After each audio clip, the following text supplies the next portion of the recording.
शुरू करते हैं। तो उसके पहले बता दें, जिन भी लोगों ने अभी तक ब्रह्मास्त्र बैच को बाई नहीं किया है बाई कर लीजिए और तैयारी में लग जाइए, क्योंकि ये डबल बैच है, current affairs plus Bihar special का कॉम्बो बैच है, जिसमें आपको हम 299 रुपीज़ में डबल बैच दे रहे हैं। ये आपको मान के चलिए अगर आप बीपीएससी एग्जामिनेशन देने जा रहे हैं, मैं आपको प्रॉमिस करता हूँ इस क्लास से कम 50 प्लस क्वेश्चन देखने को मिलेंगे। 150 में 50 प्रश्न आपको यहीं से देखने को मिल जाएंगे, इस बैच से देखने को मिल जाएंगे। चलिए तो शुरू करते हैं, आज के सेशन की शुरुआत करते हैं पहले प्रश्न से। उसके पहले हमारा एनसीईआरटी का ज्योग्राफी मैच भी चल रहा है, जिसकी प्राइस 99 रुपीज़ है। आप चाहे तो इसको भी बाय कर सकते हैं। चलिए, और हिस्ट्री के लिए तो अनिशेख सर का बैच है ही आपके पास। चलो, सिनबैक्स, ये इसमें कल हुआ क्या था, हमने कंबोडिया की जगह क्या बोल दिया था, कोलंबिया लिख दिया था। इसी को सुधारना है आप लोगों को कि सिनबैक्स 2 नामक सैन्य अभ्यास किन देशों के बीच में हो रहा है। ये 4 मई से लेके इतना 4 मई इतना ये 4 मई इतना 4 मई से लेके इतना 4 मई से लेके 17 मई तक इसका आयोजन कहाँ पे किया जाएगा, ये कहाँ पे, कंबोडिया में ही किया जाएगा। कोलंबिया नहीं, कंबोडिया में किया जाएगा। कंबोडिया इतना कंबोडिया में किया जाएगा, कंबोडिया में ही किया जाएगा। तो इसका आंसर इंडिया एंड कंबोडिया हो जाएगा, इंडिया एंड कंबोडिया हो जाएगा। कल हमने गलती से कोलंबिया लिख दिया था, कल हमने इसके ऊपर गलती से कोलंबिया लिख दिया था, तो इसी को सुधार लेना है सभी लोगों को, ठीक है। तो होगा क्या, Bharat plus Cambodia, sorry Colombia लिखना है, फिर कोलंबोडिया लिखे, कोलंबिया इतना कोलंबिया, इसको कोलंबिया कर लीजिएगा, सॉरी कंबोडिया, कंबोडिया इतना कंबोडिया, कंबोडिया ये रख लीजिएगा। भारत प्लस कंबोडिया इतना, भारत प्लस इतना, भारत प्लस कंबोडिया, इन दोनों के बीच में ही, भारत प्लस कंबोडिया के बीच में ही एक सैन्य अभ्यास होता है जिसका नाम है सिनबैक्स।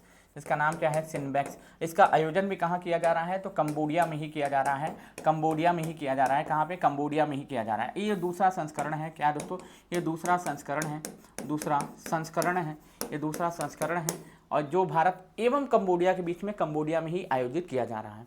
दूसरा पॉइंट, इंडिया वियतनाम के बीच में विनबैक्स सैन्य अभ्यास होता है, विनबैक्स इतना विनबैक्स सैन्य अभ्यास होता है। इंडिया थाईलैंड के बीच में मैत्री सैन्य अभ्यास होता है। इंडिया एंड श्रीलंका के बीच में मित्र शक्ति सैन्य अभ्यास होता है, मित्र शक्ति सैन्य अभ्यास होता है। तो ये आप देख लीजिएगा यहाँ पे, ठीक। तो यहाँ पे आप देख सकते हैं, ये रहा आपका कंबोडिया, ये आप देख रहे हो, ये कंबोडिया एक कंट्री है जो कि आसियान का पार्ट है।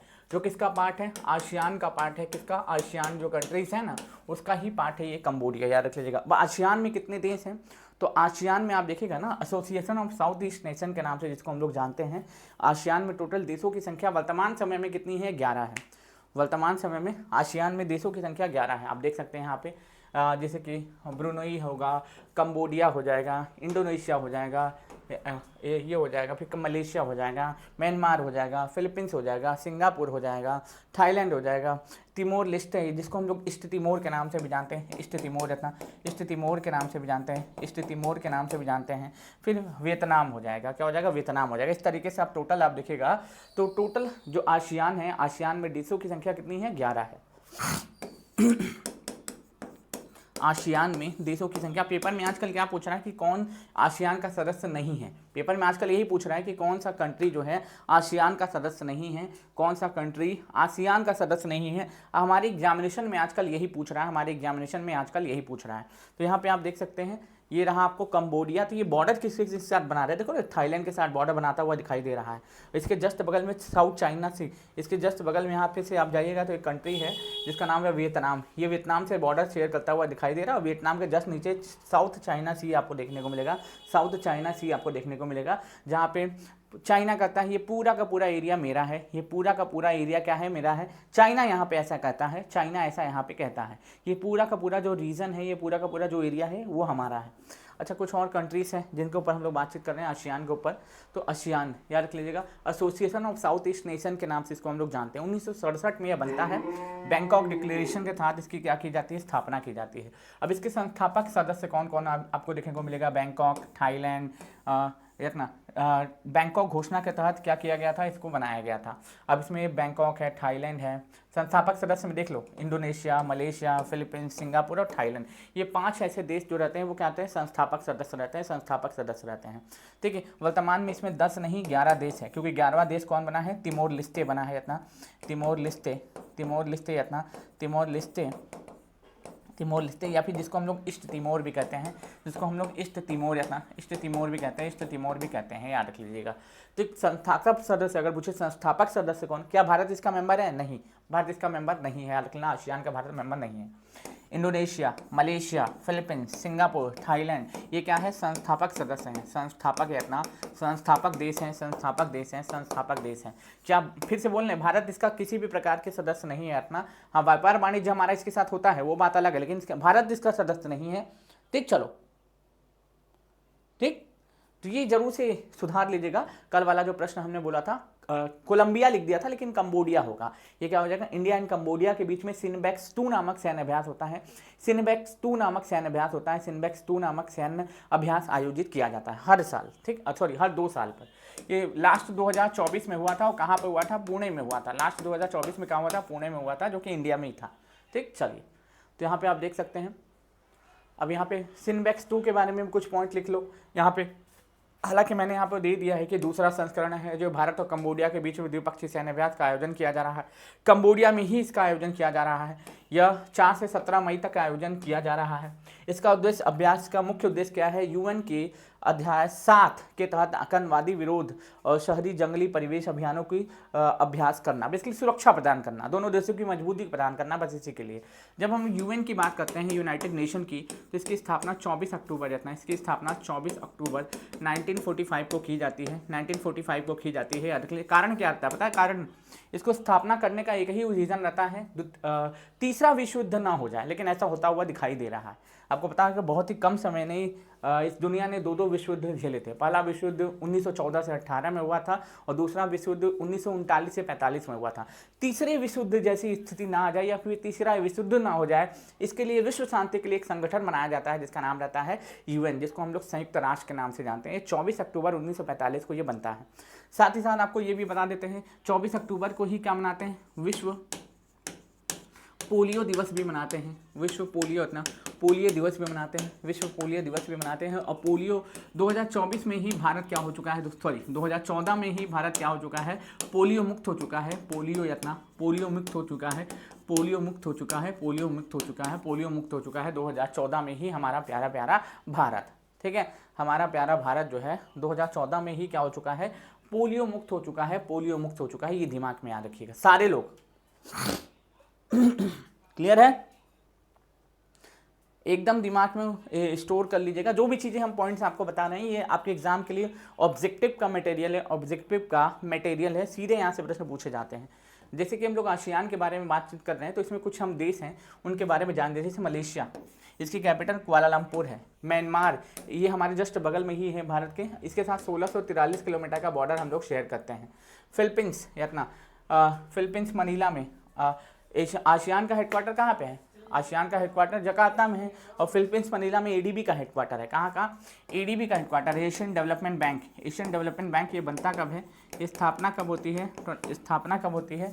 एशियन डेवलपमेंट बैंक की जो स्थापना होती है वो कब होती है? 1966 में होती है। हम तो आसियान भी पढ़ रहे हैं तो एशियन डेवलपमेंट बैंक भी पढ़ लेते हैं। ये कब होती है? 1966 में होती है। 1966 में होती है। हेडक्वार्टर इसका फिलीपींस मनीला में है। कहाँ पे? फिलीपींस मनीला में इसका क्या हो जाएगा? हेडक्वार्टर हो जाएगा। फिलीपींस मनीला में इसका हेडक्वार्टर हो जाएगा। इसके हेड अगर पूछ ले, इसके हेड कौन हो जाएंगे दोस्तों? तो मसातो कांडा हो जाएंगे। मसातो कांडा इसके हेड हो जाएंगे। साथ ही साथ ये भी पूछ सकता है इसमें देश कितने हैं। इसमें देश अगर पूछे कुल मिला के कितने हैं? 69 हैं। 69वां सदस्य अगर पूछे कौन बना है? इजराइल बना है। 69वां सदस्य कौन बना है? इजराइल बना है। और इजराइल अगर पूछे 69वां सदस्य बना है। इजराइल आपको पता होगा इसकी कैपिटल क्या हो जाएगी? जेरूसलम हो जाएगी। और यहाँ के प्रधानमंत्री का नाम अगर पूछे तो बेंजामिन नेतन्याहू हो जाएगा। तो ये सारी चीज़ें भी आप याद कर सकते हैं। जैसे थाईलैंड के साथ हम लोग मैत्री सैन्य अभ्यास करते हैं अपना, ब्रुनई, ठीक है। आप सभी लोग, ये सब हमारे जो है साउथ ईस्ट एशिया में आपको ये कंट्री आपको देखने को मिल जाते हैं ज़्यादातर। इंडिया के साउथ में ही सारे कंट्रीज आपको ज़्यादातर देखने को मिल जाते हैं। म्यांमार आपको जस्ट बगल में पूर्व में ही आपको देखने को मिल जाता है, ठीक। चलिए, पुलित्जर पुरस्कार अगर पूछे, पुलित्जर पुरस्कार किन भारतीय पत्रकारों को सम्मानित किया गया है? या अपना रिपोर्टिंग एंड कमेंट्री कैटेगरी में, किन भारतीयों को सम्मानित किया गया है? देखो इसमें 2 लोग हैं, ठीक है। एक है आनंद जी और एक है सुपर्णा जी, इतना सुपर्णा जी। यहाँ पे आप देख सकते हैं सुपना शर्मा, इतना सुपना शर्मा और आनंद आर के, इन दोनों लोगों को दिया गया है। सुपना शर्मा, इतना सुपना शर्मा, इतना सुपर्णा शर्मा, सुपर्णा शर्मा, इतना सुपना शर्मा और आनंद आर के, इन दोनों लोगों को पुलित्जर पुरस्कार इस बार दिया गया है। ये पत्रकारिता के फील्ड में दिए जाने वाला प्रतिष्ठित अवार्ड है, याद रख लीजिएगा। जो पत्रकारिता का जो फील्ड होता है ना, उसमें दिए जाने वाला ये प्रतिष्ठित अवार्ड माना जाता है। पत्रकारिता के फील्ड में ये दिए जाने वाला एक प्रतिष्ठित अवार्ड है, जो अभी इनको बांटा गया है, 2 भारतीयों को दिया गया है। भारतीय पत्रकारों को साइबर अपराध उजागर करने वाले खोजी रिपोर्टिंग प्रोजेक्ट के लिए पुलित्जर पुरस्कार जीता है। और इसमें 2 लोगों के नाम है, आनंद आर के और सुपना शर्मा। और नेटली ओबिकी पियर्सन के साथ सोमवार को इस्टले रिपोर्टिंग कमेंट्री श्रेणी में विजेता घोषित किया गया है। उन्हें यह पुरस्कार ब्लूमबर्ग के लिए तैयार की गई उनकी रिपोर्ट के लिए मिला है। अच्छा, ये अवार्ड तो मैं आपको बता ही रहा हूँ, ये 2 लोगों को दिया गया है, लेकिन इसके साथ साथ बहुत सारे अवार्ड इस बार बांटे गए हैं, या तो बहुत सारे अवार्ड बांटे गए हैं, जैसे कि 60वां ज्ञानपीठ आपसे पूछ सकता है, 60वां ज्ञानपीठ आपसे पूछ सकता है। उसी के साथ साथ 2026 में इंदिरा गांधी निःशस्त्रीकरण पुरस्कार किसको मिला? इंदिरा गांधी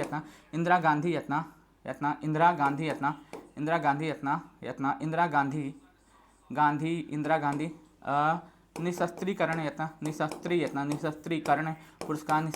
पुरस्कार किसको मिला? 35वां सरस्वती सम्मान, 35वां सरस्वती सम्मान किसको मिला? 35वां सरस्वती सम्मान किसको मिलेगा? हिंदी भाषा का साहित्य अकेडमी अवार्ड किसको मिलेगा? हिंदी भाषा का साहित्य अकेडमी अवार्ड, हिंदी भाषा का साहित्य अकेडमी अवार्ड किसको मिलेगा? उसके साथ साथ और कौन सा अवार्ड था जो भी काफ़ी ज़्यादा चर्चा में था? 60वां हो गया, ये इंदिरा गांधी हो गया, सरस्वती हो गया, हिंदी भाषा का साहित्य अकेडमी अवार्ड होगा। एक और बहुत फेमस अवार्ड था, हाँ, सुभाष चंद्र आपदा प्रबंधन पुरस्कार व्यक्तिगत श्रेणी में, सुभाष चंद्र आपदा प्रबंधन पुरस्कार, सुभाष चंद्र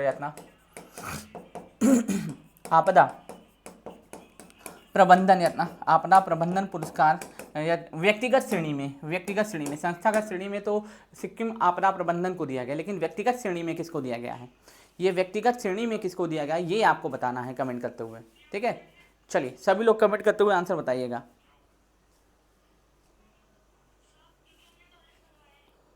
ठीक। तो देखिए, इंदिरा गांधी निःशस्त्रीकरण पुरस्कार इस बार किसको दिया गया बताइए? मिशेल बैचेलेट को दिया गया या ग्रामा माशेल को दिया गया? किसको दिया गया है? तो किसको दिया गया है बताइए? इंदिरा गांधी निःशस्त्रीकरण पुरस्कार 2026 में किसको मिला है? कमेंट करते हुए आंसर बताइए।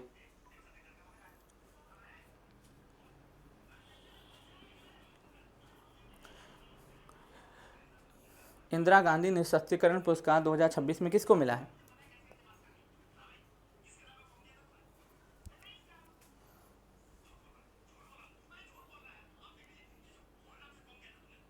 देखो, मोजाम्बिक के रहने वाली ग्रामा माशेल को मिला है, याद रख लीजिएगा।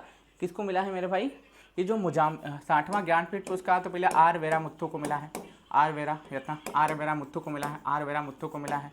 अच्छा, एक और अवार्ड था, लता मंगेशकर दीनानाथ अवार्ड, लता मंगेशकर दीनानाथ अवार्ड, ये भी बताइएगा, ये भी किसको दिया गया है, ठीक है। ये भी किसको प्रदान किया गया है, चलिए बताते हुए चले। आर वेरा मुथु को तो मिला है 60वां ज्ञानपीठ मिला है। और अगर लता मंगेशकर दीनानाथ अवार्ड इस बार कैलाश सत्यार्थी को दिया जाएगा। किसको दिया जाएगा? कैलाश यत्ना। किसको दिया जाएगा? कैलाश सत्यार्थी को दिया जाएगा। 35वां सरस्वती सम्मान राम कुमार मुखोपाध्याय को दिया जाएगा, ठीक है। राम कुमार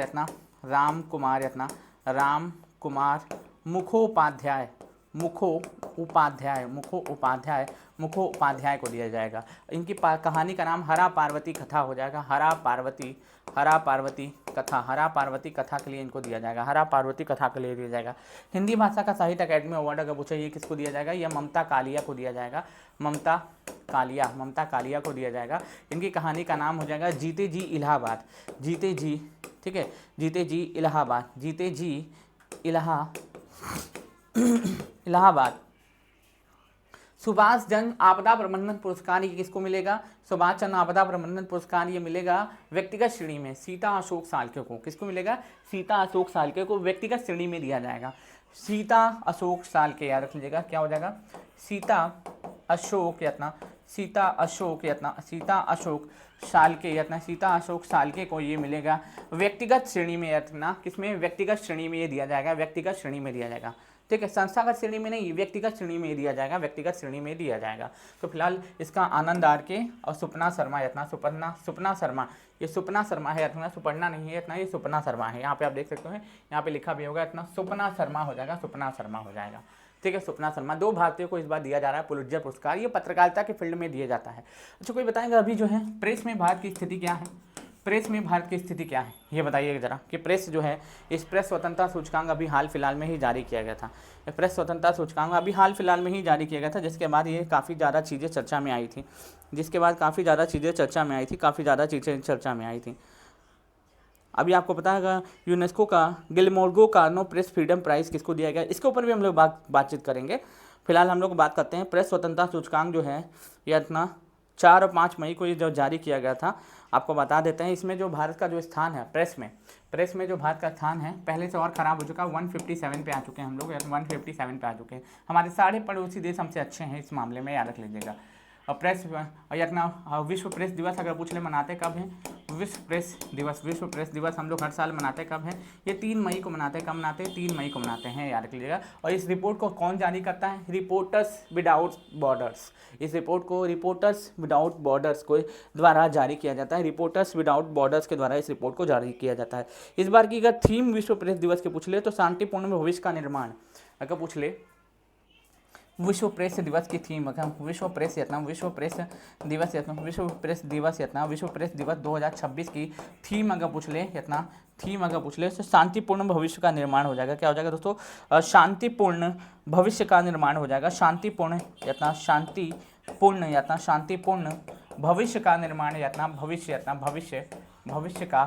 का निर्माण, शांतिपूर्ण भविष्य का निर्माण इस बार की क्या हो जाएगी, थीम हो जाएगी, विश्व प्रेस दिवस की थीम हो जाएगी, ठीक है। विश्व प्रेस दिवस की इस बार की थीम शांतिपूर्ण भविष्य का निर्माण इस बार का थीम हो जाएगा, ठीक है। अब जैसे टॉप पे कौन है ये भी तो पूछ सकता है, अगर पूछ ले कि भैया टॉप पे कौन है, तो टॉप पे कौन है, नॉर्वे है, मतलब वहाँ पे खुल के सरकार की आलोचना वहाँ की प्रेस कर सकती है। तो टॉप पे अगर पूछ ले कौन हो जाएगा, नॉर्वे हो जाएगा, जहाँ पे सरकारें, ठीक है, युक्त प्रतिबंध नहीं, कोई भी तरीके का प्रतिबंध नहीं है, जो प्रेस को अच्छा लगता है, जो सरकार गलत करती है उसके विरुद्ध प्रेस वहाँ की छापती है, उनको फ्रीडम है। और हमारे यहाँ पे फ्रीडम नहीं है, हमारे यहाँ पे वही दिखाया जाता है जो कि जो है सरकार दिखाना चाहती है, जो बताना चाहती है, ठीक है। यानी कि यहाँ पे रिपोर्टिंग करने की भी आज़ादी नहीं है, जो कि हम लोग बोलते हैं अपने आप को विश्व के सबसे बड़े लोकतांत्रिक देश, ठीक। भारत अपने आप को क्या कहता है कि विश्व के सबसे बड़े लोकतांत्रिक देश है, लेकिन यहाँ पे मीडिया को खुल करके सरकार का विरोध करने की जो है छूट नहीं दी जाती है, प्रतिबंधन लगाया गया है। पहली बार आईसीयू मरीज के लिए portable bed side MRI machine कहाँ स्थापित किया गया है। अब जैसे होता क्या है ना मेरे भाई, की कोई ऐसा पेशेंट जो स्थिति जिसकी बहुत ज़्यादा खराब है, सांस लेने में प्रॉब्लम है, उठने बैठने में दिक्कत है, तो अभी कहाँ पे एम्स दिल्ली में क्या किया गया है, पोर्टेबल MRI मशीन को स्थापित किया गया है, जिससे MRI मशीन को उसके पास ले जाया जाएगा और वहीं पर उसका MRI कराया जाएगा, जिससे पेशेंट को आने जाने में किसी भी प्रकार की कोई समस्या नहीं होगी, तो ये कहाँ पे किया गया, एम्स दिल्ली में किया गया। मतलब ये अच्छी चीज़ है कि पहली बार आईसीयू मरीज के लिए पोर्टेबल या अपना बेड साइड MRI मशीन कहाँ पे स्थापित किया गया, तो एम्स दिल्ली में किया गया। कहाँ पे, एम्स दिल्ली में किया गया, ठीक है। हाँ, ये पूछा जा सकता है, इसलिए आपको बता रहा हूँ, इसलिए मैं आपको बता रहा हूँ कि भारत में पहली बार आईसीयू मरीज के लिए portable bed side MRI machine कहाँ स्थापित किया गया, IIT दिल्ली, एम्स दिल्ली में किया गया है। बाद में पहली बार आईसीयू में गहन चिकित्सा इकाई के लिए मरीजों के लिए अखिल भारतीय आयुर्वेदिक संस्थान एम्स नई दिल्ली में पोर्टेबल MRI मशीन स्थापित किया गया है, जिसका उद्देश्य गंभीर रूप से बीमार मरीज को सीधे एक स्थान से दूसरे स्थान ले जाए बिना क्या करे, बिस्तर पर ही उसका MRI कर देना, ठीक है। अगर मैं बात करूँ दूसरे विभाग में ले जाने से जोखिम कम होगा, व्यक्ति के मरने की समस्या कम होगी, स्ट्रोक, मानसिक तनाव, इन सभी चीज़ों की समस्या कम होगी। बस इसी के लिए एम्स दिल्ली में क्या किया गया है, पोर्टेबल MRI मशीन को क्या किया गया है, स्थापित किया गया है। अच्छा, जब हम दिल्ली की बात करते हैं, दिल्ली आपको पता होगा कि दिल्ली जो CM है यहाँ पे कौन है, रेखा गुप्ता यहाँ पे क्या है दोस्तों, CM है। यहाँ पे विधानसभा की सीटें यहाँ पे कितनी हैं दोस्तों, 70 सीटें हैं। पुराना नाम अगर पूछ ले कि पुराना नाम क्या हो जाएगा, पुराना नाम पुराना नाम अगर पूछ ले, पुराना नाम इसका क्या हो जाएगा, इंद्रप्रस्थ हो जाएगा, इंद्रप्रस्थ हो जाएगा, इंद्रप्रस्थ। और इसी को रखने की तैयारी है, याद रखना, ये पौराणिक नाम है हमारा, प्राचीन नाम है हमारा दिल्ली का, और इसी को रखने की तैयारी है। सरकार ने योजना पूरी तरीके से बना ली है, और जल्दी आपको सुनने में आएगा कि क्या होगा, यहाँ पे नाम परिवर्तित कर दिया गया है जल्दी, ज़्यादा दिन नहीं, बहुत ही जल्दी। अब जैसे बिहार में आपको बता दूँ, मुख्यमंत्री आवास का नाम बदल दिया गया है। जो बिहार में आप जाइएगा ना, बिहार में आप जाइएगा तो बिहार में आप जाइएगा, बिहार, अगर आप बिहार जाते हो तो बिहार में मुख्यमंत्री आवास का नाम बदल दिया गया है। मुख्यमंत्री आवास है, मुख्यमंत्री जो आवास है ना, मुख्यमंत्री आवास का नाम बदला गया। नया नाम क्या है, नया नाम अगर पूछ ले, इसका नया नाम अगर पूछ ले कि भैया इसका नया नाम क्या हो जाएगा, इसका नया नाम क्या हो जाएगा, मुख्यमंत्री आवास का नाम बदल के क्या कर दिया गया है, लोक सेवक आवास कर दिया गया है। लोक सेवक आवास कर दिया गया है। एक नंबर का चोर मुख्यमंत्री है, याद रखना, ये भी शिवनाथ चौधरी भी याद रख लेना। एक तो थे जो नीतीश चाचा, जो वैकेंसी नहीं देते थे, कम से कम कानून चेंज नहीं करते थे। ये आया छुट्टा, जब से क्या कर रहा है, एक केवल और केवल क्या कर रहा है, नियम कायदा कानूनी बना रहा है अपना।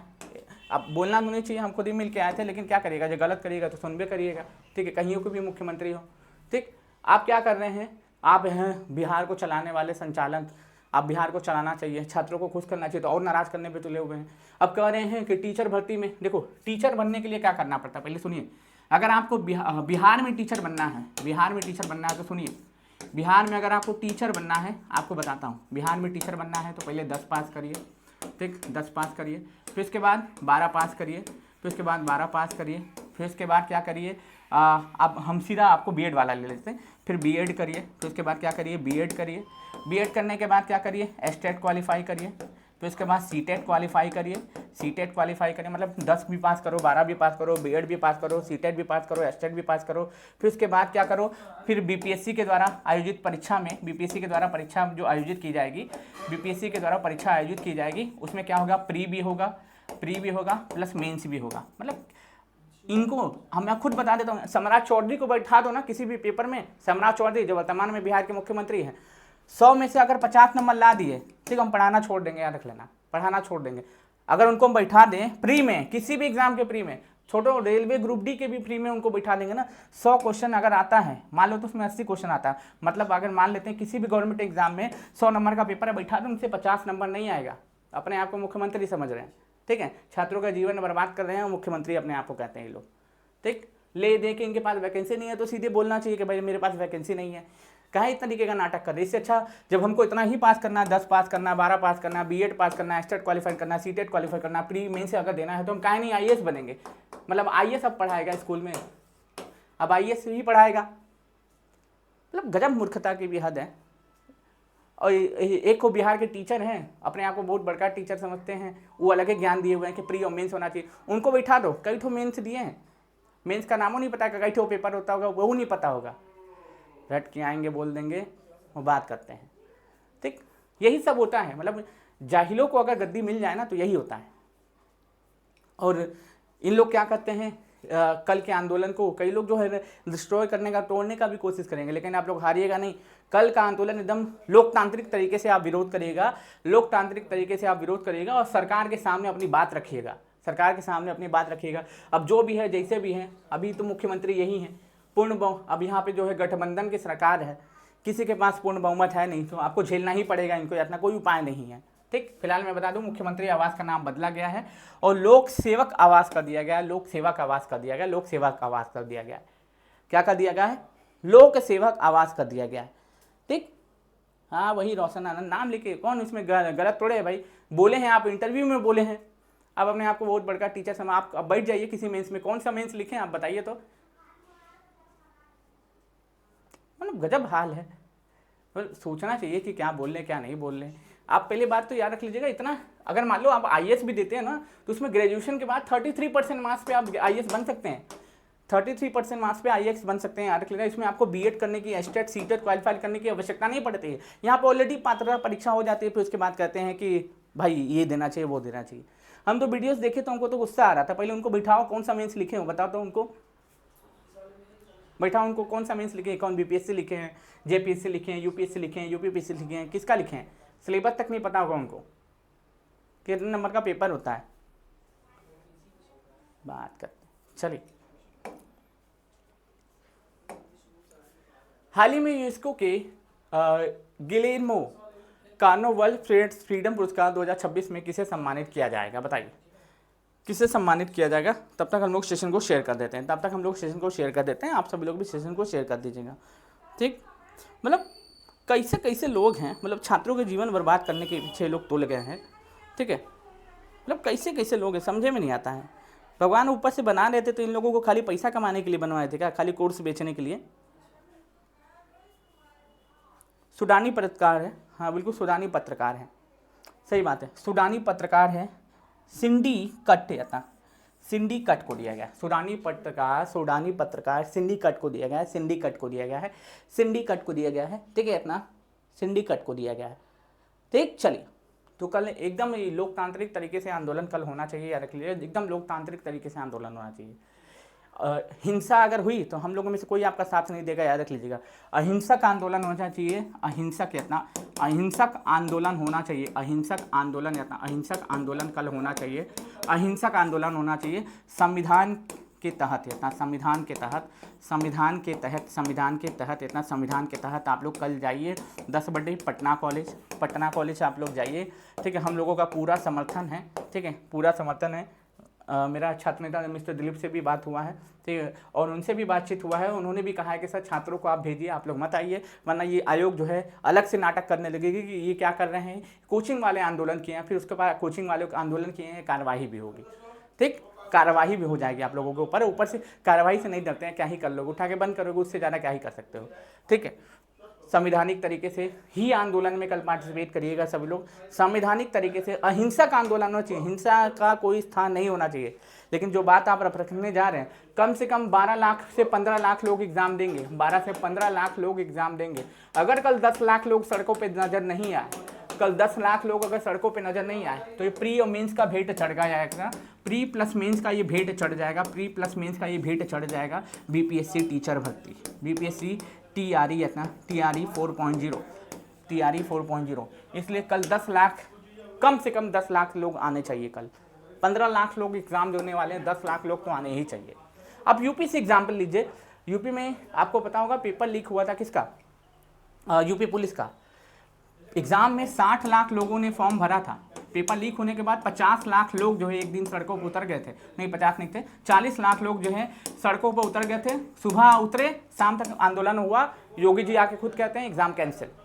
वही होगा आप लोगों का, अगर आप लोग 10 लाख लोग कल पहुंच जाएंगे तो, और 1000 पूछेंगे, 1500 पूछेंगे, कोई फर्क पड़ने वाला नहीं, कुछ नहीं हो पाएगा, कुछ भी नहीं होगा, याद रखिए कुछ भी नहीं होगा, ठीक।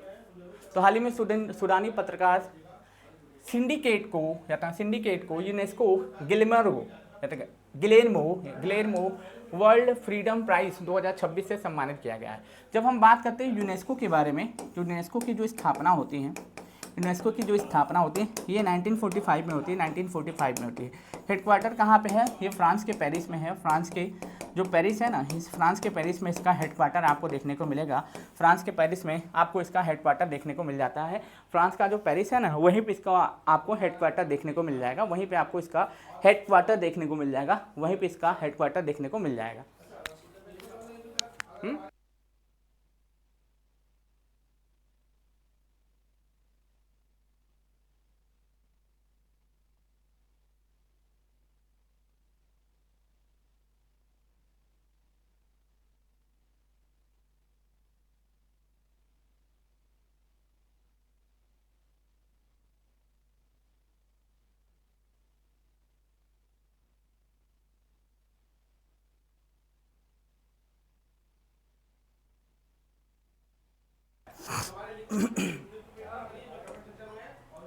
हाल ही में मैड्रिड ओपन में पुरुष एकल का खिताब किसने जीता है, मैड्रिड ओपन में पुरुष एकल का खिताब अगर मुझे किसके द्वारा जीता गया है बताइएगा सभी लोग। जो मैड्रिड ओपन आपका हो रहा है, इसमें पुरुष एकल का खिताब किसके द्वारा जीता गया है, तो जीता गया है ये जैनिक सिनर के द्वारा। और जैनिक सिनर कहाँ के, ये इटली के खिलाड़ी हैं, इटली के क्या हैं दोस्तों, खिलाड़ी हैं, इटली के खिलाड़ी हैं, और याद रख लीजिएगा इटली के खिलाड़ी हैं। और याद रख लीजिएगा, मैं फिर से बता देता हूँ, इटली के जो प्रधानमंत्री हैं वो जॉर्जिया मेलोनी हैं। कौन है मेरे भाई, जॉर्जिया मेलोनी है, जैनिक सिनर इटली के खिलाड़ी हैं। और ये क्या है दोस्तों, जॉर्जिया मेलोनी के बारे में आपको बता दूं, इटली के प्रधानमंत्री हैं। इटली की कैपिटल क्या हो जाएगी, रोम हो जाएगी। इटली की कैपिटल अगर पूछ ले क्या हो जाएगी तो रोम हो जाएगी। इटली की कैपिटल क्या हो जाएगी, रोम हो जाएगी। इटली की कैपिटल क्या हो जाएगी, रोम हो जाएगी। ठीक, चलिए तो आप देख सकते हो यहाँ पे जैनिक सिनर ने ही मैड्रिड ओपन 2026 में पुरुष एकल का खिताब जीता है। 4 मई को खेले गए मुकाबले में उन्होंने जर्मनी के अलेक्जेंडर जर्वे को हरा करके इस टाइटल को अपने नाम किया है। जर्मनी के जर्वे को हराया और जैनिक सिनर ने इस टाइटल को अपने नाम किया है। अच्छा पूछेगा कि आपसे क्या पूछेगा, हाँ मैड्रिड ओपन में महिला एकल का खिताब किसने जीता, बताइए। गेट बंद कर दो आलोक, गेट बंद कर दो।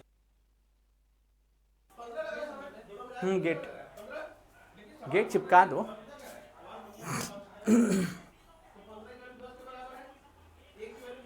मैड्रिड ओपन में महिला एकल का खिताब किसने जीता? और यहां से अगर 1 की वैल्यू 10/15 है तो यहां से 8 की वैल्यू कितनी हो जाएगी, मैड्रिड ओपन में महिला एकल का खिताब किसने जीता? देखो मार्का यत्न अगर पूछे कि इसमें महिला एकल का खिताब अगर पूछे, महिला एकल यत्न, हालांकि महिला एकल ही ज़्यादा पूछता है। महिला एकल का खिताब अगर पूछे किसने जीता है दोस्तों, तो ये अपना ये मार्टा याद रख लीजिएगा, इनका नाम हो जाएगा मार्टा को यत्न, इनका नाम हो जाएगा मार्टा यत्न, मार्टा याद रख लीजिएगा, मार्टा को टुस्क याद रख लीजिएगा, इन्होंने ही जीता है याद रख लीजिएगा। और ये कहाँ के, यूक्रेन के खिलाड़ी हैं, ये यूक्रेन के खिलाड़ी हैं, ये यूक्रेन के खिलाड़ी हैं। और मीरा को हराया जो रूस की खिलाड़ी हैं, जो मीरा को हराया जो कि रूस की खिलाड़ी हैं, जो कि रूस की खिलाड़ी हैं, जो कि रूस की आपकी खिलाड़ी हैं। ठीक, चलो 1 सेकेंड रुक जाइएगा सभी लोग, और सभी लोग सेशन को शेयर अवश्य कर दीजिएगा ताकि ज़्यादा से ज़्यादा क्लासेस को कर सकें लोग। ठीक है, क्लासेस आपकी बंद नहीं होंगी, क्लासेस आपकी बंद नहीं होगी। मैं फिर से बोलता हूँ कि जब क्लासेस आपकी किसी भी दिन बंद नहीं होगी, किसी भी दिन क्लासेस बंद नहीं होगी, कंडीशन कुछ भी हो। ठीक, चलो हाल ही में 2025 में सर्वाधिक मछली उत्पादन करने वाला जो राज्य है वो कौन बना है? अच्छा, मछली पालन को क्या कहा जाता है, कमेंट करते हुए आंसर बताइएगा कि मछली पालन को किस नाम से जाना जाता है? मछली पालन को किस नाम से जाना जाता है?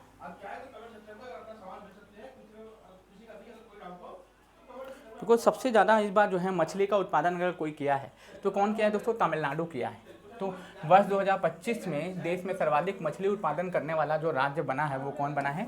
वो तमिलनाडु बना है, तमिलनाडु बना है। और मछली पालन को क्या कहते हैं दोस्तों? पीसी कल्चर कहते हैं। क्या कहते हैं मेरे भाई? पीसी कल्चर कहते हैं, पीसी कल्चर कहते हैं, पीसी कल्चर कहते हैं, पीसी कल्चर कहते हैं। ठीक है, या फिर बोल सकते हैं मत्स्य पालन कहते हैं, या फिर क्या कहते हैं? मत्स्य पालन कहते हैं, या फिर क्या कहते हैं दोस्तों? ये मत्स्य या फिर क्या कहते हैं दोस्तों? ये इसको मत्स्य पालन कहते हैं, मत्स्य पालन कहते हैं, याद रख लीजिएगा। ठीक है, मछली उत्पादन में भारत का विश्व में कौन सा स्थान है? देखो जहाँ पे गर्म हवा और ठंडी हवा का जो मिक्सचर होता है, जहाँ पे गर्म हवा और ठंडी हवा का जो मिक्सचर होता है ना, वो क्षेत्र जो है मछली पालन के लिए काफ़ी अच्छा माना जाता है, काफ़ी अच्छा माना जाता है। फिलहाल अगर मैं बात करता हूँ इसके बारे में तो अपना मछली उत्पादन में चीन के बाद भारत जो है विश्व में दूसरे स्थान पे। देखो सर्वाधिक अगर मुझे सर्वाधिक मछली का उत्पादन इतना सर्वाधिक मछली का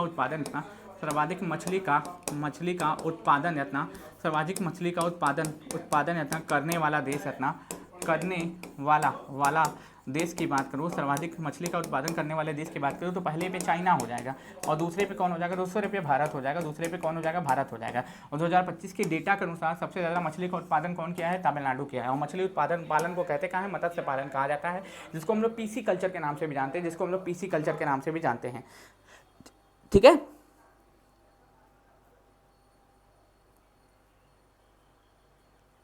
ठीक है, जिसको हम लोग पीसी कल्चर के नाम से भी जानते हैं, जिसको हम लोग पीसी कल्चर के नाम से भी जानते हैं, जिसको हम लोग किस नाम से? पीसी कल्चर के नाम से भी जानते हैं। तो यहाँ पे आप देख सकते हैं, यहाँ पे रिपोर्ट जारी किया गया है, उसमें बताया जा रहा है कि ICAR कैमरी की नवीनतम रिपोर्ट के अनुसार 2025 में तमिलनाडु मछली उत्पादन में सबसे अधिक करने वाला राज्य बन गया है। तमिलनाडु जो है भारत में सबसे अधिक मछली उत्पादन करने वाला राज्य बन गया है। तमिलनाडु ने गुजरात को पीछे छोड़कर शीर्ष स्थान हासिल किया है, जिसका कुल समुद्री मछली उत्पादन 6.85 लाख टन हो जाएगा। तमिलनाडु पहले स्थान पे, गुजरात दूसरे स्थान पे पहुंच चुका है, दूसरे स्थान पे पहुंच चुका है। और विश्व में हम लोग दूसरे स्थान पे हैं, जो विश्व है ना, इस विश्व में हम लोग दूसरे स्थान पे हैं, दूसरे स्थान पे हैं, दूसरे स्थान पे हैं, दूसरे स्थान पे हैं, दूसरे स्थान पर। नंबर 1 पे कौन है? चिंग पोंग चिंग, यानी कि चाइना हो जाएगा, चाइना हो जाएगा। और मछली पालन को कहते क्या है दोस्तों? मछली पालन को पीसी कल्चर के नाम से हम लोग जानते हैं। मछली पालन को हम लोग पीसी कल्चर के नाम से भी जानते हैं। मछली पालन को किस नाम से जाना जाता है? तो पीसी कल्चर के नाम से भी हम लोग मछली पालन को जानते हैं। मछली पालन को अगर पूछे किस नाम से जाना जाता है, तो मछली पालन को पीसी कल्चर के नाम से हम लोग संबोधित करते हैं, पीसी कल्चर के नाम से हम लोग जानते हैं। ठीक, चलो। हाल ही में भारत का पहला पीरल फार्मिंग क्लस्टर यानी कि मोती खेती क्लस्टर किस स्थान पर को घोषित किया गया है? ये पता है किसको किया है घोषित? ये हजारीबाग को किया गया है। किसको? हजारीबाग को। और हजारीबाग पड़ता कहाँ पे? ये झारखंड में पड़ता है। कहाँ पे दोस्तों? ये झारखंड में पड़ता है, झारखंड में पड़ता है। और झारखंड की कैपिटल क्या हो जाएगी दोस्तों? रांची हो जाएगी, रांची हो जाएगी। ठीक है, रांची हो जाएगी। और इतना आप देखिएगा तो या वाराणसी, यहाँ पे तो काशी तमिल संगम का आयोजन किया गया था।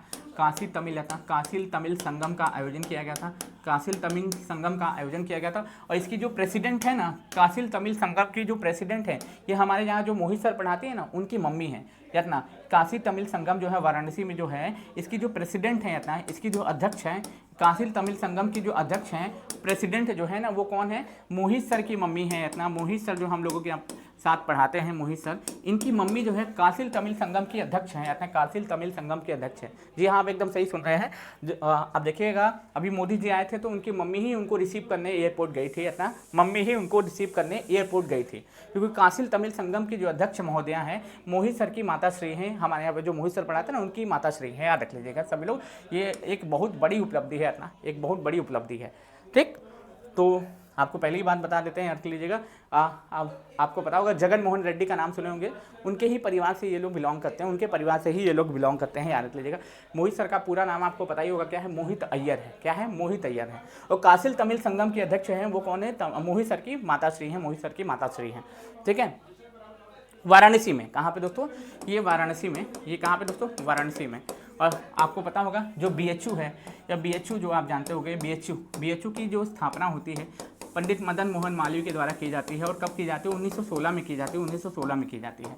इसी BHU के अंदर हिंदी साहित्य संग्रहालय भी खोला जा रहा है। क्या खोला जा रहा है? हिंदी साहित्य संग्रहालय भी ओपन किया जा रहा है। हिंदी साहित्य संग्रहालय भी ओपन किया जा रहा है। हिंदी साहित्य संग्रहालय भी ओपन किया जा रहा है। ठीक है, इसी आपको बता देता हूँ, इसी में BHU में हिंदी साहित्य संग्रहालय भी ओपन किया जा रहा है। याद रख लीजिएगा। एक आपको पता होगा बर्फी बनारस में ही फेमस है, उसको अभी GI टैग मिला था कुछ दिन पहले, जिसका नाम था तिरंगा बर्फी। तिरंगा बर्फी जो है, तिरंगा बर्फी, ये जो वाराणसी में ही आप देखिएगा ना। ठीक है, तिरंगा बर्फी जो है, इसको क्या मिला है? GI टैग मिला है। GI टैग मिला है, जो कि वाराणस से ही संबंधित है। बनारस से ही संबंधित है। बनारस में एक लौंग लता होता है, उसको भी GI टैग मिला है। लौंग लता, इसको भी क्या मिला है? ज्योग्राफिकल इंडिफिकेशन मिला है। ज्योग्राफिकल इंडिफिकेशन मिला है। यहाँ पे लंगड़ा आम मिलता है, लंगड़ा आम, इसको भी क्या मिला है? ज्योग्राफिकल इंडिफिकेशन यानी कि GI टैग मिला हुआ है। GI टैग मिला हुआ है। तो ये सारे कथन आप याद कर सकते हैं। इतना ये सारे कथन आप याद कर सकते हैं। ठीक, चलो। BHU की स्थापना 1916 में हिंदू विश्वविद्यालय की स्थापना। ठीक है, BHU का फुल फॉर्म भी अगर पूछ ले क्या हो जाएगा, तो बनारस हिंदू यूनिवर्सिटी हो जाएगा। बनारस हिंदू यूनिवर्सिटी ये BHU का फुल फॉर्म हो जाएगा। BHU का क्या हो जाएगा मेरे भाई? फुल फॉर्म हो जाएगा। कभी कभी पेपर में पूछ लिया जाता है कि BHU का जो फुल फॉर्म है वो क्या है? बनारस हिंदू यूनिवर्सिटी हो जाएगा। फिलहाल मोती की खेती का क्लस्टर किस स्थान को घोषित किया गया? हजारीबाग को घोषित किया गया है। ठीक, यहाँ पे आप देख सकते हैं मोती की खेती। हाल ही में झारखंड के हजारीबाग में जिले में भारत का पहला पर्ल फार्मिंग क्लस्टर यानी कि मोती खेती क्लस्टर घोषित किया गया है। इस क्लस्टर को मत्स्य पालन विभाग और भारत सरकार द्वारा विकसित किया जा रहा है। और वहाँ पे 1.02 लाख से अधिक मोतियों का उत्पादन किया गया है। इस क्षेत्र में मोती की खेती को बढ़ावा देने के लिए ऐसे महत्वपूर्ण कदम है, याद रखना। अच्छा, जब हम लोग झारखंड के बारे में बात करते हैं, झारखंड के बारे में, तो यहाँ पे आपको बेतला नेशनल पार्क देखने को मिलेगा, बेतला नेशनल पार्क आपको देखने को मिलेगा। यहीं पे देखिएगा सरहुल फेस्टिवल मनाते हैं, यहीं पे आप देखेंगे ना सरहुल फेस्टिवल मनाते हैं। यहीं पे आप देखिएगा कर्मा डांस फॉर्म होता है, कर्मा डांस फॉर्म होता है। समेत शिखर पर्वतमाला भी आपको कहाँ पे, झारखंड में ही देखने को मिलता है, झारखंड में ही आपको देखने को मिलता है, याद रख लीजिएगा। ठीक, चलो क्लियर है। अच्छा, अभी हमने आपको थोड़ी देर पहले बताया कि बिहार में मुख्यमंत्री आवास का नया नाम क्या है, बताइए। बिहार में सीएम आवास, सीएम आवास रहता है, सीएम आवास का नया नाम, ठीक है, नया नया नाम, नया नाम बताओ, नया नाम बताओ, ठीक है, नाम बताओ, नया नाम बताओ। पीएम आवास का नया नाम बताओ, पीएम आवास रहता है, पीएम आवास जो है पीएमओ हो जाता है, पीएमओ का आवास का नया नाम, नया नाम बताओ, नया नाम बताओ। राजपथ है इतना, राजपथ है इतना, राजपथ का नया नाम बताओ, राजपथ का नया नाम बताओ, ठीक है, तो लीजिएगा। फोर्ट विलियम का नया नाम बताओ, फोर्ट विलियम जो है ना, फोर्ट विलियम का नया नाम बताओ, फोर्ट विलियम का नया नाम बताओ, ठीक है। पुरानी संसद का नया नाम, पुरानी संसद जो है, पुरानी संसद का नया नाम बताओ। चलो कमेंट करते हुए आंसर बताते हुए छापो, तो आंसर देखते हैं कितने लोग रिवीजन भी करते रहते हैं, कितने लोग रिवीजन भी करते रहते हैं, और कितने लोग केवल टाइम पास करने के लिए इस क्लासेस को करते हैं हमारी। ठीक, देखते हैं कितने लोगों को याद है चीज़ें, कितने लोगों को याद है चीज़ें, क्योंकि पढ़ते तो सब हैं, ये तो हमको भी पता है कि पढ़ते सब हैं, याद रखना, लेकिन क्या नाम रखा गया ये भी तो पता होना चाहिए। ठीक, चलो बताओ, कमेंट करते हुए आंसर सभी लोग बताइएगा। देखो, पहले तो बिहार में सीएम आवास का नया नाम जो है ना, वो क्या रखा गया है दोस्तों, लोक सेवक आवास कर रखा गया है, लोक सेवक यत्ना आवास रखा गया है, लोक सेवक आवास रखा गया है, ठीक है, लोक सेवक आवास रखा गया है, ठीक है। पीएमओ कार्यालय का नया नाम अगर पूछे तो सेवा तीर्थ रखा गया है, क्या रखा गया है, सेवा तीर्थ रखा गया है, सेवा तीर्थ रखा गया है, सेवा तीर्थ रखा गया है। राजपथ का नया नाम कर्तव्य पथ रखा गया है, कर्तव्य पथ रहता है, कर्तव्य पथ रखा गया है, कर्तव्य पथ रखा गया है। फोर्ट विलियम का नया नाम क्या रखा गया है दोस्तों, विजय दुर्ग रखा गया है, विजय दुर्ग इतना, विजय दुर्ग रखा गया है, विजय दुर्ग रखा गया है। और पुरानी संसद का नया नाम क्या रखा गया है, संविधान सदन रखा गया है, संविधान सदन रखा गया, संविधान सदन रखा गया, संविधान सदन रखा गया। अच्छा, कोई बताएगा S-400 जो मिसाइल है, S-400 जो मिसाइल है, S-400 मिसाइल का नया नाम क्या है दोस्तों, S-400 मिसाइल जो इसका नया नाम क्या है, कमेंट करते हुए आंसर बताइएगा। जो S-400 मिसाइल आप देखते हो ना, इस S-400 मिसाइल का नया नाम क्या है, कमेंट करते हुए आंसर प्लीज़ बताइएगा कि S-400 जो मिसाइल है इसका नया नाम क्या हो जाएगा, इसका नया नाम क्या हो जाएगा, कमेंट करते हुए प्लीज़ आंसर बताएंगे, कमेंट, सभी के सभी छात्र।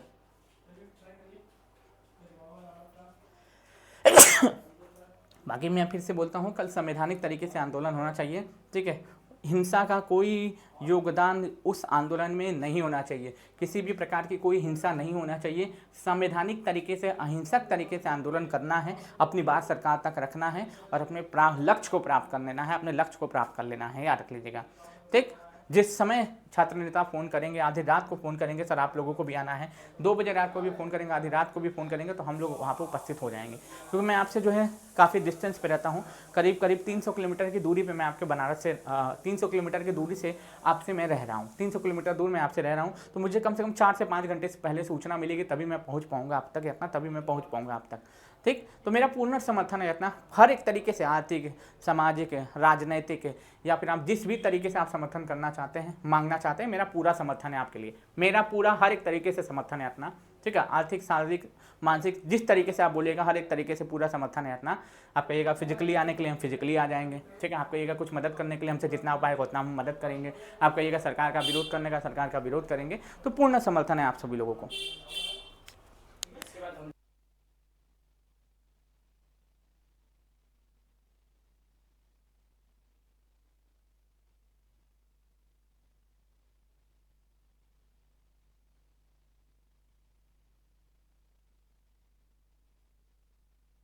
गड़बड़ हो जाएगा। चलिए, तो अगर पूछे S-400 का नया नाम क्या है, सुदर्शन है, क्या है, सुदर्शन है, इतना सुदर्शन। चलिए, जीवाश्म ईंधन से दूर जाने के विषय पर अंतर्राष्ट्रीय सम्मेलन यानी कि सांता मार्टा जलवायु सम्मेलन की मेज़बानी, सांता मार्टा जलवायु सम्मेलन की मेज़बानी किस देश ने की, देखो तो ये दो देश है, एक है नीदरलैंड हो जाएगा, एक हो जाएगा कोलंबिया। इन दोनों देशों ने मिल करके की है, इन दोनों देशों ने मिल करके की है, याद रखिएगा। जीवाश्म ईंधन से दूर जाने के विषय पर पहले अंतर्राष्ट्रीय सम्मेलन सांता मार्टा जलवायु सम्मेलन 2026 शिखर सम्मेलन की मेजबानी किसने की? तो इन दोनों ने ही मिलकर की है, इन दोनों ने ही मिलकर की है, इन दोनों लोगों के द्वारा ही मिलकर की गई है, इन दोनों लोगों के द्वारा ही क्या की गई है? मिलकर की गई है। तो ए और बी दोनों हो जाएगा, ए प्लस बी दोनों ही हो जाएगा। ठीक, यहाँ पे आप देख सकते हो जीवाश्म ईंधन से दूर जाने के लिए फ्यूल के विषय पर अंतर्राष्ट्रीय सांता मार्टा जलवायु सम्मेलन 2026 की मेजबानी कौन करेगा? तो ये कोलंबिया प्लस नीदरलैंड दोनों लोग मिलकर करेंगे। कोलंबिया प्लस नीदरलैंड, देखें कोलंबिया प्लस नीदरलैंड दोनों लोगों ने मिलकर की है, दोनों लोगों ने मिलकर इसकी मेजबानी की है। अच्छा, इसी बात पे सभी लोग बताइएगा, G20 होस्ट कौन कर रहा है, G7 होस्ट कौन कर रहा है, SCO होस्ट कौन कर रहा है, ब्रिक्स होस्ट कौन कर रहा है, ब्रिक्स होस्ट कौन कर रहा है। उसके साथ साथ आपको ये भी बताना है COP31 होस्ट कौन कर रहा है। ये सारी चीज़ें बताइएगा, क्योंकि यहाँ से पेपर में प्रश्न बनेंगे। ये सारी चीज़ें बताइएगा, क्योंकि यहाँ से पेपर में आपके प्रश्न सीधे तौर पर बन जाएंगे। जैसे AI सम्मेलन, अगर पूछे AI इम्पैक्ट सम्मेलन की मेजबानी कौन किया, AI इम्पैक्ट रहता है, AI इम्पैक्ट शिखर सम्मेलन की मेजबानी कौन किया। ये सारी चीज़ें आपसे पूछी जा सकती हैं, ये सारी चीज़ें आपसे पेपर में ऑब्जेक्टिव के रूप में पूछी जा सकती है। तो प्लीज़ इसका आंसर बताइएगा, प्लीज़ इसका आंसर सारे के सारे छात्र लोग बताएंगे। जितने भी लोग क्लासेस को देख रहे हैं सभी के सभी छात्र लोग इसका आंसर बताइएगा, ठीक है। अब जैसे G20 इस बार होस्ट कौन कर रहा है? अमेरिका कर रहा है, अमेरिका होस्ट कर रहा है 2026 में। G7 कौन होस्ट कर रहा है दोस्तों? ये फ्रांस होस्ट कर रहा है। SCO कौन होस्ट कर रहा है? किर्गिस्तान होस्ट कर रहा है, किर्गिस्तान होस्ट कर रहा है। ब्रिक्स कौन होस्ट कर रहा है दोस्तों? ये भारत होस्ट कर रहा है, COP31 कौन होस्ट कर रहा है दोस्तों? तुर्की होस्ट कर रहा है। और AI इम्पैक्ट शिखर सम्मेलन भी ये कौन दोस्तों? ये भारत होस्ट किया फरवरी माह में। आप देख ही रहे होंगे कि फरवरी माह में ये भारत ने इसको होस्ट किया था, ठीक है।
G4 के बारे में भी आपसे पूछ सकता है।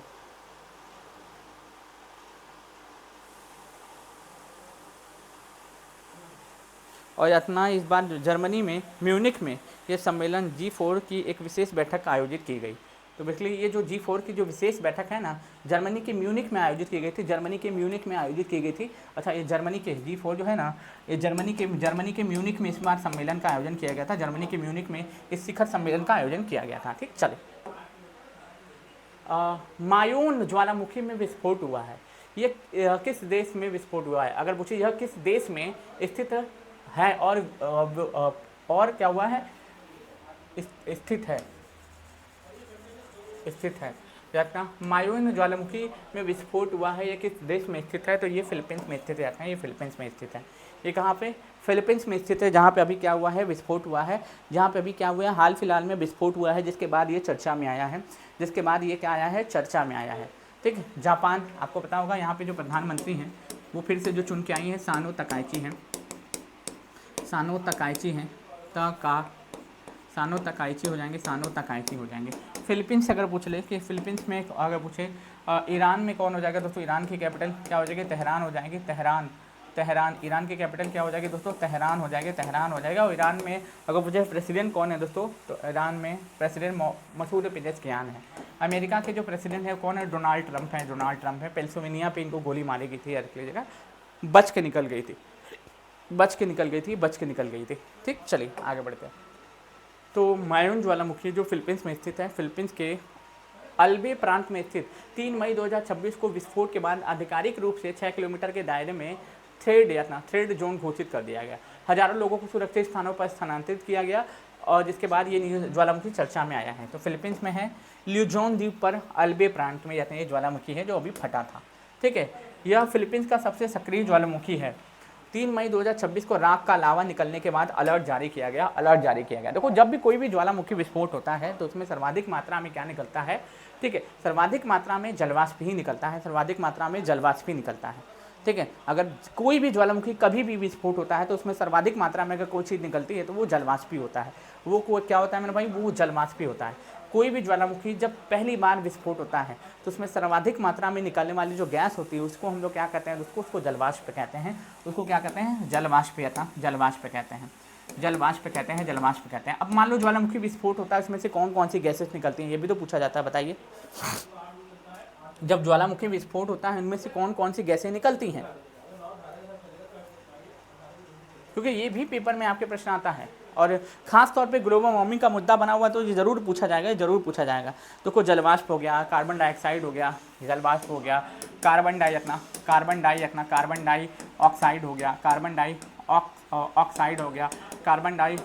हो गया, जलवाष्प, carbon dioxide, sulphur dioxide sulphur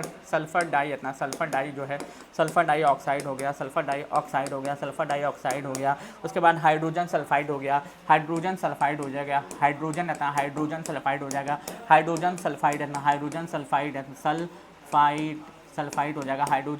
हो जाएगा।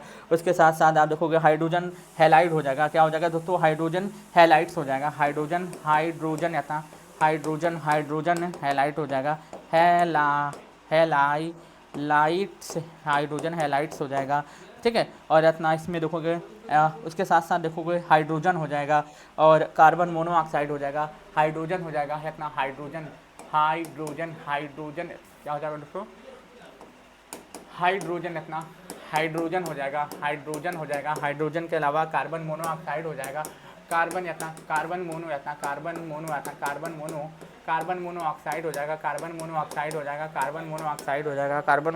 हो जाएगा। और क्या हो जाएगा? तो नाइट्रोजन हो जाएगा। और क्या हो जाएगा? N2O हो जाएगा, यानी कि क्या हो जाएगा? नाइट्रोजन हो जाएगा। ये सभी गैसेस क्या होती है? ज्वालामुखी विस्फोट के दौरान निकलती हैं। ठीक है, तो जलवाष्प, carbon dioxide, hydrogen sulphide, sulphur dioxide, hydrogen halides, nitrogen, carbon monoxide और हाइड्रोजन, ये सभी गैसेस जो है जब भी ज्वालामुखी विस्फोट होता है तो निकलती हैं। अब इसका जो ज्वालामुखी आप देख रहे हैं ना, ये ज्वालामुखी के अंदर जब तक गर्म लावा रहता है इसको हम लोग क्या कहते हैं? मैग्मा कहते हैं। जब ये धरती की सतह पे आ जाता है तो इसको कई प्रकार के शैलें बनते हैं। आग्नि सेल, अवसादी सेल, कायांतरी सेल, ठीक है, ये अंतर्भेदी सेल, ये सब चीज़ें हैं ना, ये जब लावा बाहर निकलता है तब कहते हैं।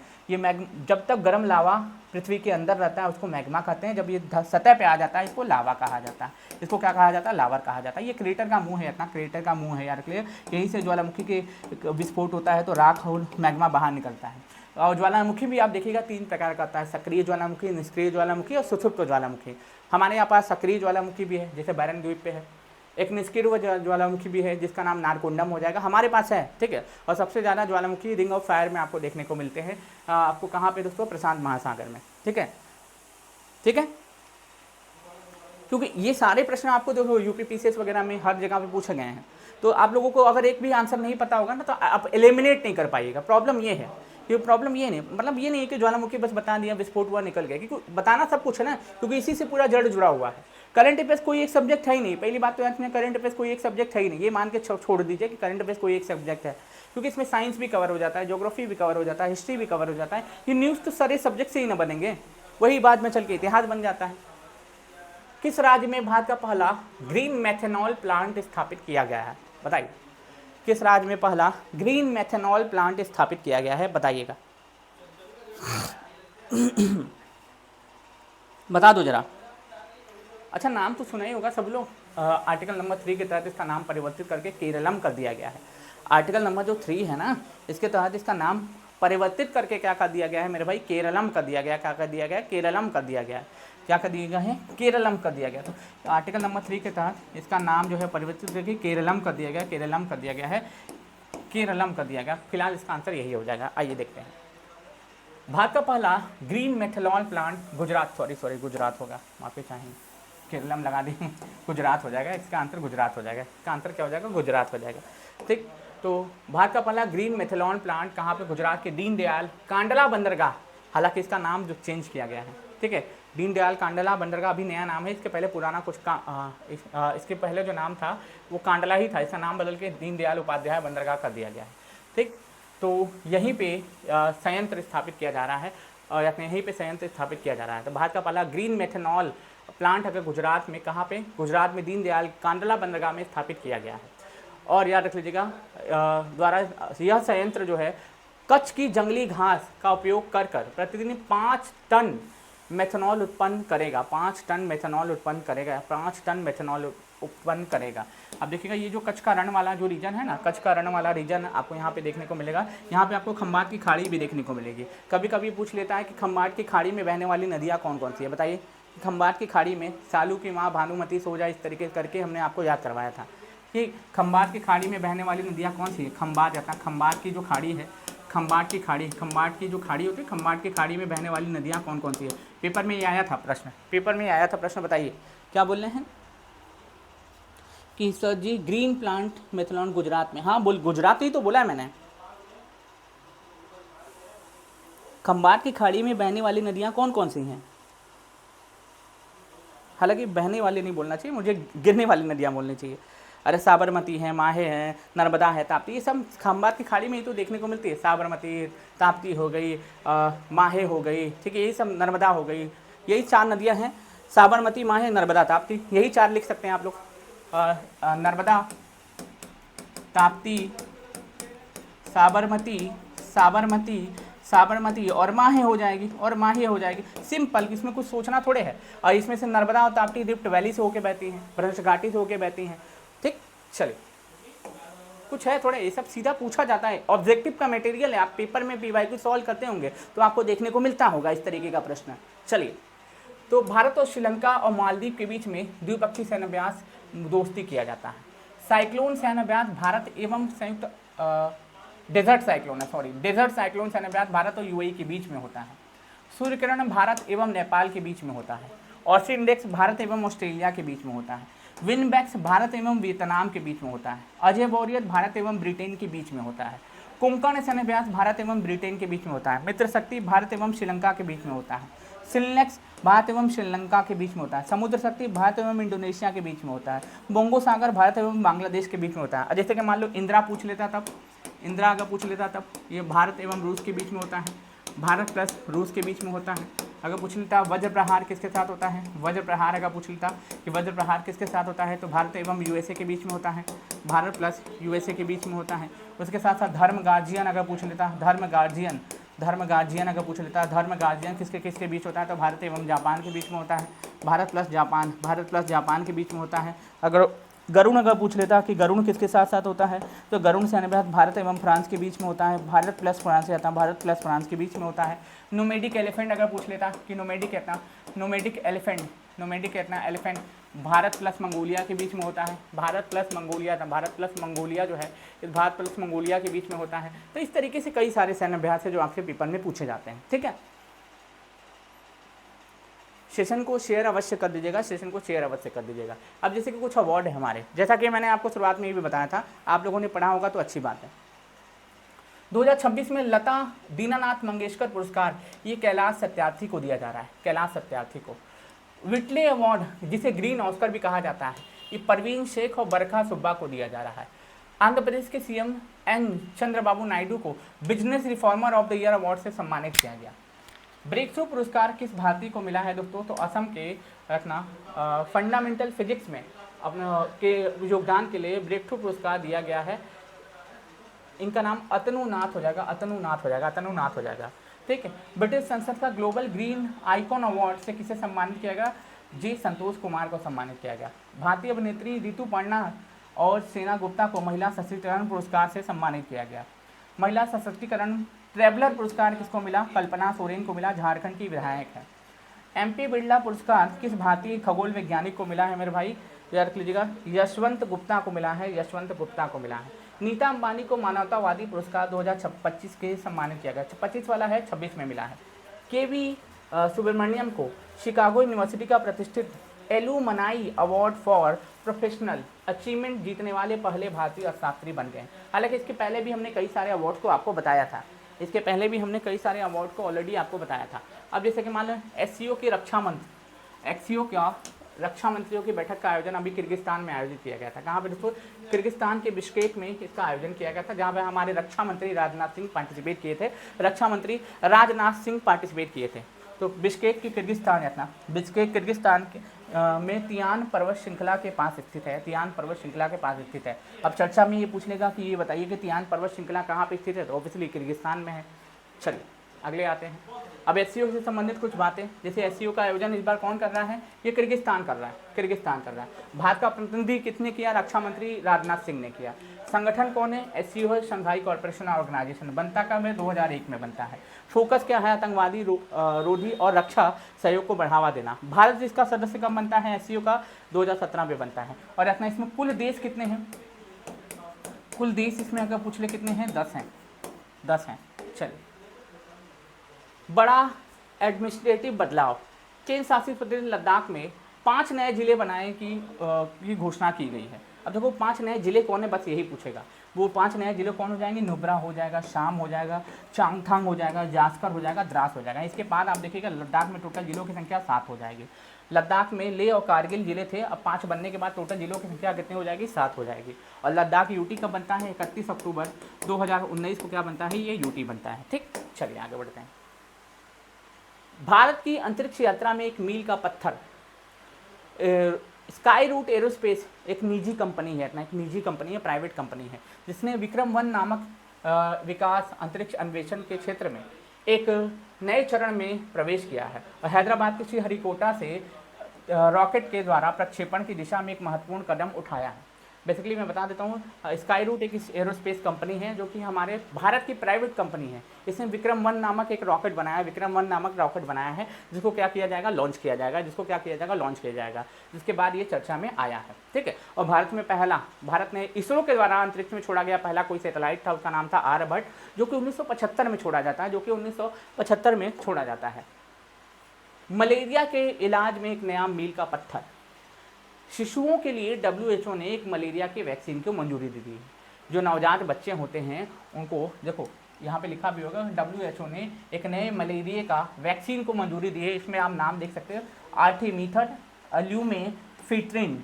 ये 2 जो वैक्सीन है, ये क्या दिया जाएगा दोस्तों? एक थेरेपी की तरह काम करेगा, जो नवजात बच्चों को दिया जाएगा, जो कि किसको दिया जाएगा मेरे भाई? नवजात बच्चों को दिया जाएगा, जिससे क्या हो सकेगा? इलाज इनका हो पाएगा, जिससे क्या हो सकेगा? इनका इलाज हो पाएगा, याद रख लीजिएगा। ठीक, मलेरिया से। ठीक है।